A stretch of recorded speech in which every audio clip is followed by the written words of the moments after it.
How are you feeling about Cork so far this year? Do you think there's like some of the victories that you've had this year because of the likes of Limerick rolling the bench a nice bit and not knowing what teams are really trying to get out of the league? How do you feel Pat Ryan is doing, and how much can you believe in what you're seeing right now?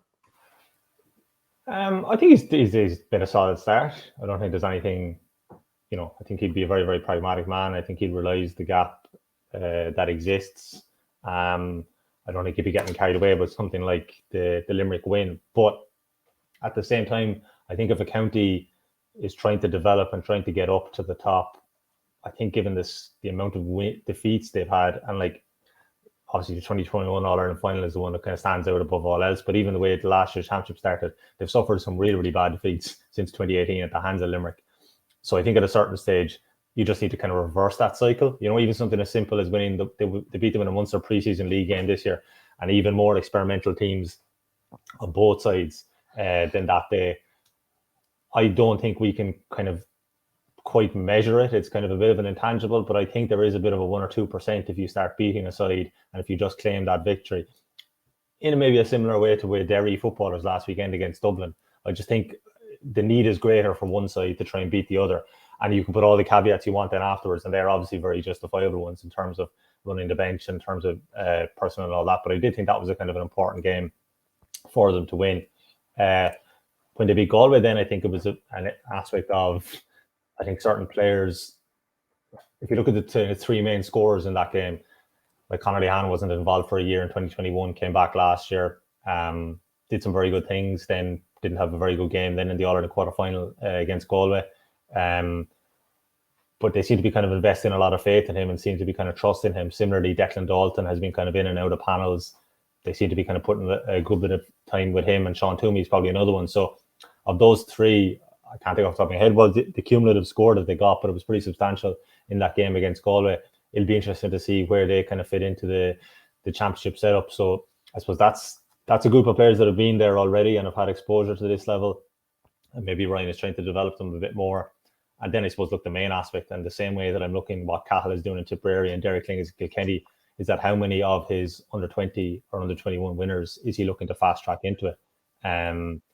Say Kieran Joyce was obviously there already as most people would have said, the centre back, but Owen Downey at the full back now, that is probably kind of one of the more interesting ones. Then other guys like, Ryan O'Sullivan, Tommy O'Connell, like Conor Callahan's a pretty interesting one, just simply of his background. I mean, like basically his club is Drumtara, which would be, real football country, kind of near the Kerry border. I think he's the first person from the club to have played hurling championship for Cork. He definitely, he captained him to one of the under 20 wins.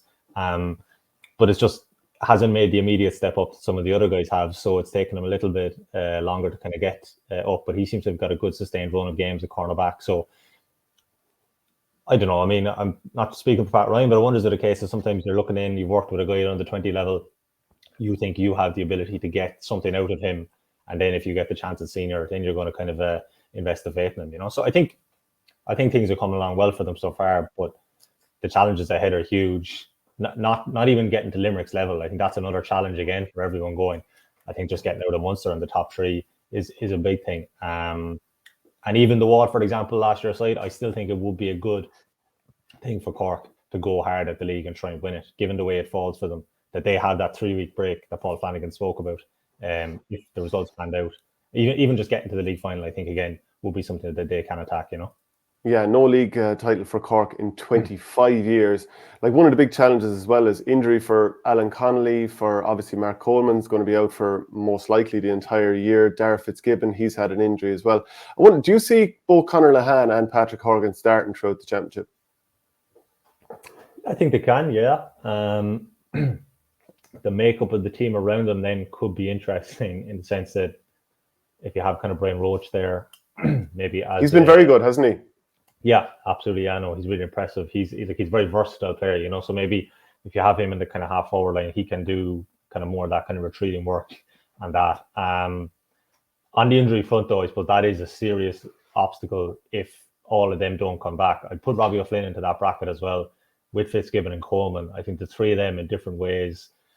The other two probably get more of the plaudits because, they came onto the team straight away in kind of 2017, 18.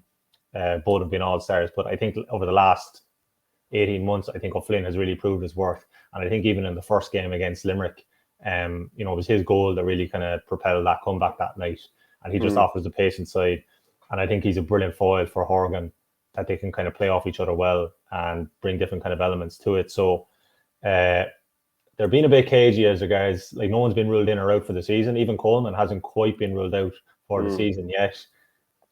I wonder, does that mean they do think there's still a little bit of hope? Maybe that things can kind of work out for them. But at this stage, for the first game on the 30th of April, which is against Tip, and then they're playing, against Waterford in Páirc Uí Chaoimh, and then they play Tip the week after. It'll be very interesting to see, of those three, how many of them are actually available to play any part in those two games. Yeah, so this weekend they'll welcome Wexford, and Darragh Egan was talking about the team after getting hammered, like beaten around the place by Clare. Clare scored 625 to 118 in that game. He goes, ultimately we have to look at players and give lads game time to see if they can cut it at this level. Some did and some didn't, and that's the reality. So he wouldn't have had the likes of Lee Chin, Rory O'Connor, Matthew O'Hanlon. There's talk of whether Paddy Foley will be back this year, but to be fair, like some of those players who are coming in, they have a better opportunity of hitting the ground running if they have all those big name players available. And he goes, also last year, we have a good number of weeks to get sorted. I suppose last year we shipped heavy beatings in the Walsh Cup and the league semi-final against Waterford, and we recovered well from it. So that's the kind of response we're looking for again this year. So I think that could actually be quite a good game.